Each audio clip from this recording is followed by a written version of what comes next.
नमस्कार, one India Hindi में आपका स्वागत है। मैं हूं शिखा धूरिया। बिहार विधानसभा चुनाव में कांग्रेस के कमजोर प्रदर्शन के बाद पार्टी का असंतोष एक बार फिर सबके सामने आ गया है। पार्टी के दो दिग्गज नेता अशोक गहलोत और कपिल सिब्बल इस मसले पर आमने सामने आ गए हैं। दरअसल कांग्रेस के वरिष्ठ नेता कपिल सिब्बल ने पार्टी के हाईकमान और नेतृत्व पर ही सवाल उठा दिए। कपिल सिब्बल की तरफ से मीडिया के सामने कांग्रेस के नेतृत्व पर सवाल उठाने पर राजस्थान के मुख्यमंत्री अशोक गहलोत भड़क गए हैं। गहलोत ने कपिल सिब्बल पर निशाना साधते हुए कहा कि आंतरिक मसलों को मीडिया में लाने की जरूरत नहीं थी। उन्होंने एक के बाद एक कई ट्वीट कर कपिल सिब्बल पर निशाना साधा। अशोक गहलोत ने अपने ट्वीट में सिब्बल को नसीहत देते हुए कहा कि ऐसे मुद्दों को मीडिया के सामने लाने की कोई जरूरत नहीं थी। गहलोत ने ये भी कहा कि कांग्रेस जब हारी है वो पहले से और भी ज्यादा मजबूत हुई है। गहलोत ने ट्वीट किया। उन्होंने अपनी ट्वीट में लिखा, कपिल सिब्बल को कांग्रेस के आंतरिक मसलों को लेकर मीडिया में चर्चा करने की कोई जरूरत नहीं थी। इसने देश भर में पार्टी कार्यकर्ताओं की भावनाओं को आहत किया है।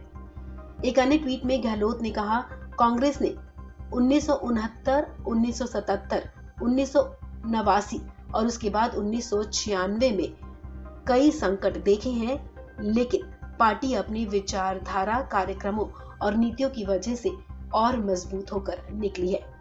उन्होंने कहा कि हम हमेशा संकट के बाद बेहतर हुए हैं और 2004 में सोनिया गांधी की लीडरशिप में यूपीए ने सरकार बनाई थी। हम इस बार भी संकट से निकल जाएंगे। एक अन्य ट्वीट में गहलोत ने लिखा, चुनावी हार के बहुत सारे कारण हैं, लेकिन हर बार कांग्रेस के लोगों ने एकजुटता और पार्टी नेतृत्व में दृढ़ विश्वास दिखाया है। यही वजह है कि हर संकट के बाद हम और भी मजबूत होकर उभरे हैं। अशोक गहलोत के अलावा कांग्रेस के वरिष्ठ नेता तारिक अनवर ने भी कपिल सिब्बल के बयान के बाद केंद्रीय नेतृत्व का बचाव किया है। उन्होंने कहा कि बिहार में हार के लिए केंद्रीय नेतृत्व को जिम्मेदार ठहराना सही नहीं है। तारिक अनवर ने कहा कि हार के लिए हमें चर्चा करने की जरूरत है, लेकिन इस हार के लिए राहुल गांधी और प्रियंका गांधी पर सवाल खड़ा करना ठीक नहीं है। उन्होंने हमें पर्याप्त अवसर दिया था, हम बिहार नेतृत्व ही उसका ठीक से उपयोग नहीं कर पाए। हम लोग सब इससे सहमत सभी लोग हैं कि भाई अगर जो परफॉर्मेंस हमारा बिहार में रहा है तो उसको देखते हुए ज़रूर उस पर चर्चा होनी चाहिए, बात होनी चाहिए। लेकिन ये मामला बिहार का है, कोई राष्ट्रीय मुद्दा नहीं है, ये राष्ट्रीय पार्टी का मुद्दा नहीं है, हमारे नेशनल लीडरशिप का सवाल नहीं। जहाँ तक नेशनल लीडरशिप का सवाल है, उन्होंने पूर्ण सहयोग दिया।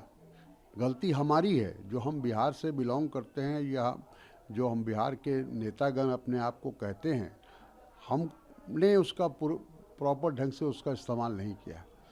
ये कमी हमारी है। हमने जो कहा है वो यही कहा है कि बिहार कांग्रेस से या बिहार के नेता या बिहार की जो जिम्मेदारी जिनके ऊपर थी, उन सब से बातचीत करके हम लोगों को किसी नतीजे पर पहुंचना चाहिए। आपको बता दें कि इंडियन एक्सप्रेस को दिए अपने इंटरव्यू में कपिल सिब्बल ने कहा था कि देश की जनता ने हमें चुनावों में नकार दिया है और यही लोगों का फैसला है। ऐसे में कांग्रेस को आत्ममंथन और हार की समीक्षा करने की जरूरत है। अपने इंटरव्यू में सिब्बल ने कहा था कि सिर्फ बिहार में ही नहीं बल्कि देश में जहाँ जहाँ भी चुनाव और उपचुनाव हुए हैं, वहाँ लोग कांग्रेस को प्रभावी विकल्प नहीं मान रहे। ये एक निष्कर्ष है। सिब्बल ने कहा था कि पार्टी को स्वीकार करना होगा कि हम कमजोर हो रहे हैं। अब सिब्बल के इन्हीं बयानों के बाद से पार्टी के वरिष्ठ नेता उन पर निशाना साध रहे हैं। इस खबर में फिलहाल इतना ही। तमाम अपडेट्स के लिए आप बने रहिए वन इंडिया हिंदी के साथ।